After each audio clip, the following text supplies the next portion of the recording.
asked to submit a report.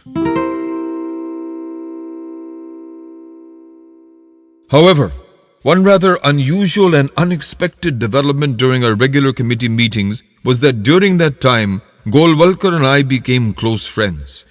People were absolutely amazed to see that we had become so close that whenever he saw me walk into the room, he would rush to embrace me. He would take me aside and try to pacify me after our meetings. "Why do you keep losing your temper with the Shankaracharya? I agree with you about him, but don't let the man rile you, just ignore him." Golwalkar was a very small man, barely 5 feet, but when he got angry, fire spewed out of his eyes. What impressed me most about him was that he was an intensely patriotic Indian. You could argue that he was going about preaching his brand of nationalism in a totally wrong way, but nobody could question his sincerity. One day after one of our meetings, when he had argued passionately for banning cow slaughter, he came to me and asked, "Kurien, shall I tell you why I'm making an issue of this cow slaughter business?" I said, "Yes, please explain to me, because otherwise you are a very intelligent man. Why are you doing this?" "I started a petition to ban cow slaughter, actually to embarrass the government," he began explaining to me in private. "I decided to collect 1 million signatures for this to submit to the Rashtrapati.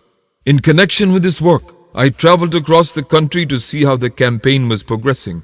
My travels once took me to a village in Uttar Pradesh. There I saw in one house a woman who, having fed and sent off her husband to work and her 2 children to school, took this petition and went from house to house to collect signatures in that blazing summer sun. I wondered to myself why this woman should take such pains. She was not crazy to be doing this. This is when I realized that the woman was actually doing it for her cow, which was her bread and butter, and I realized how much potential the cow has. Look at what our country has become. What is good is foreign, what is bad is Indian. Who is a good Indian? It's the fellow who wears a suit and a tie and puts on a hat. Who is a bad Indian? The fellow who wears a dhoti. If this nation does not take pride in what it is and merely imitates other nations, how can it amount to anything?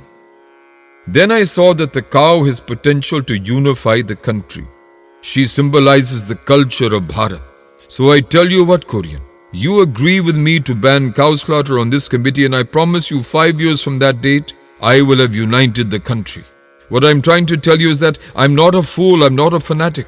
I'm just cold-blooded about this. I want to use the cow to bring out our Indianness. So please, cooperate with me on this.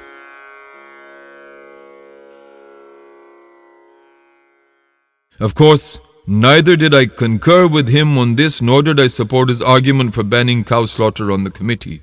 However, I was convinced that in his own way, he was trying to instill a pride across our country about our being Indian.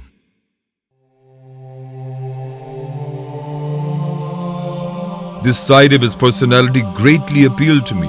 That was the Golwalkar I knew.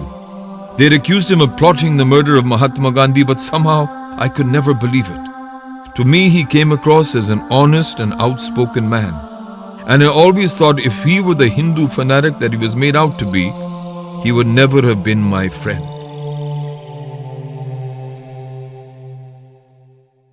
During the last days of his life when he was ailing and in Pune, he called all the state heads of the RSS to talk to them because he knew he was dying.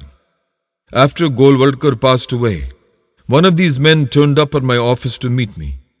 "Sir, I am the head of the RSS in Gujarat," he said, introducing himself. "You probably know that Guruji is no more."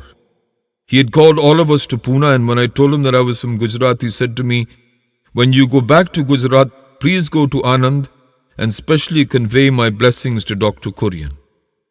I have come to convey this message to you." I was deeply touched and I thanked him, expecting him to leave after passing on the message. But he continued, "Sir, I want to ask you a question if you don't mind. You are a Christian. Of all the people in Gujarat, why did Guruji send his blessings to you and you alone?" I asked him why he did not ask Guruji this. I could give him no answer because I really did not know.